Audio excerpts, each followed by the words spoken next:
All right. Today I'm going to talk about a figure. And let me just be blunt right off the bat. This is not even late to the dance. The dance was over years ago. So this is basically classic review. Why not? And who am I going to talk about? I'm going to talk about Elite 15, and I kind of already showed him once in a previous video. Sin Cara. So I found this on eBay. Of course, there's a little bit of paint chipping missing here. They're actually the variant. If anyone does remember this, when he came out, his boots were not gold. They were like a yellow, pale, crummy mustard yellow. Basically, people were furious about that. And Mattel wrote the wrong and said, "Okay, look, hey, Series 2 comes out, or Wave 2 of the same batch comes out. We will correct that." And so I found the one with the golden boots.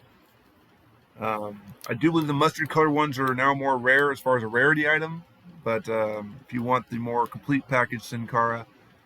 Now, what's interesting about this Sin Cara is this is a Sin Cara that was the standard. Even though Hunico would later take the mantle of Sin Cara when the other guy, I forget his name, Mystico or whatever it was, left after getting injured and hurting his finger and calling the match off and upsetting everybody. They never, it wasn't like they sculpted it for him. They usually just found, the cruiserweight small bodies. Then the only difference really was the tattoo that Hunico would later get. They'd incorporate that into the Sin Cara figure.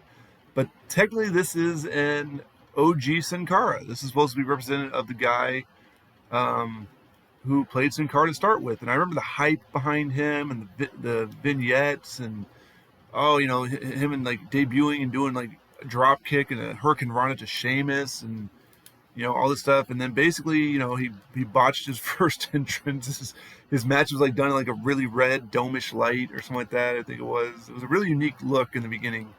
I think he beat Chavo Guerrero in a very heated competition, which again, you're trying to sell this guy as like your next Rey Mysterio, and he's not destroying Chavo Guerrero, who at this point was a jobber. So if you are a new age fan, you're not gonna know who Sin Cara was unless you look back or maybe you watch the old tapes. You're like, hey, who's this weird mask guy? I think the only thing he ever won was the NXT tag title with Kalisto back when they were Lucha Dragons, I think it was. I'm getting them and Lucha Bros mixed up. I think it's Lucha Dragons. So it wasn't even, or was it? Yeah, no, it wasn't even this. It wasn't even this Sin Cara. It was the Hunico Sin Cara that went down to NXT and won those belts. This Sin Cara, like I said, the guy who played this Sin Cara would leave. I think he would try to take the name with him. I do think he kept the design of the mask. He might have changed it by now. Or no, he just wrestles. I think he wrestles in the gear and just calls himself something different. Just to kind of spite WWE, and they're just like, well, we're not going to go down to Mexico and deal with it. But at one time, this figure was desirable. In fact, the Sin Cara figures, even as they are outdated and old, are still very desirable. Some of them can range up to 50, 60, 70 bucks. He does come on ball joints. In case you're ever wondering, I know people probably reviewed this years ago. This is just a classic review of a classic figure that I acquired because my fig fed, I'm calling him Sin Caro for original. And he's going to feud with Hunico in that horrible remake or rewrite, that terrible feud between him and Sin Caro Negro, as they called him. And this was Azul, if you remember that terrible storyline.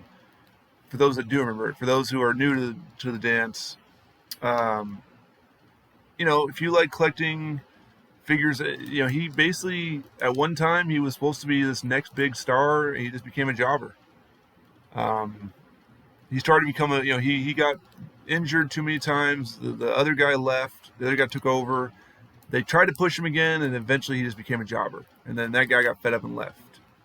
So you're not going to find this in the stores. This is long since gone. Its expiration date, I do believe, 2011.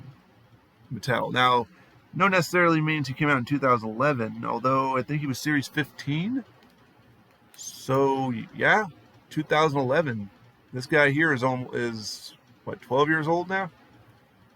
12 years old, going on 13 years in the future. We are at what, Elite 105, and he was 115.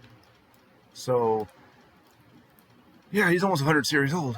He's shy, a little shy of it. He's 90 series old, but still. Unlike our Truth, who got a redo after so many series or so many elite, I don't see this coming back. I don't see the Sin Cara character ever coming back. It was kind of a well, just Triple H's new signee. It didn't fare too hot, so. But if you want a classic figure, you can hunt him down in different colors. Don't have to be elite. It can just be basic. The basic is the old articulation. It's not that statue stuff. It's not the new stuff either. That whatever that basic plus now, or whatever people are going to start calling that stuff, because you're going to have the legs kick out. The only thing that's going to be missing is you're going to have the bicep swivel.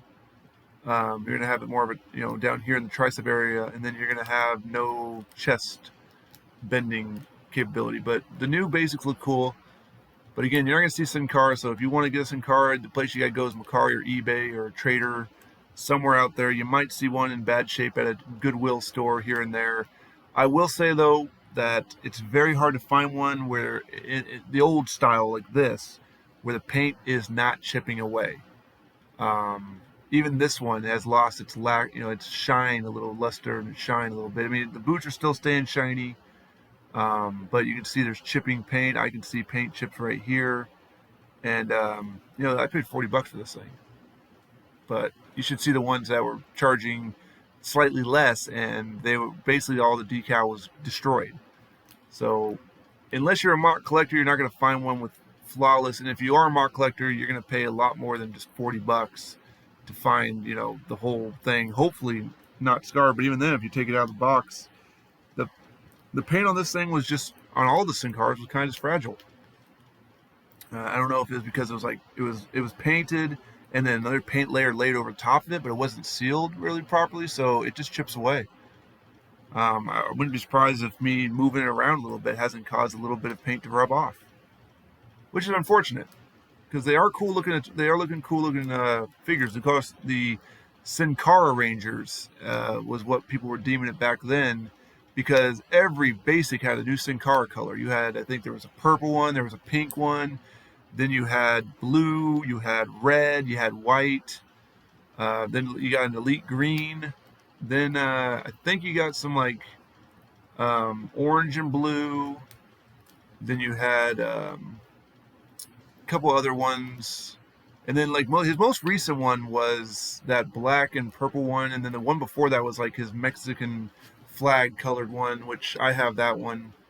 The black and purple one is still pretty nice too, but I went with the more colorful one than that one. And then of course you have his alter ego Sin Cara black, they said Hunico on the packaging. They weren't about to say Negro. And you had the standard blue one, which they didn't say Azul, just said Sin Cara. So if you want a Sin Cara, there's plenty out there, but fair warning, they're not the cheapest thing. Occasionally you might find someone's willing to sell one for $20, anywhere between $20 to $40. So until next time, this was a extremely late to the dance review of Sin Cara.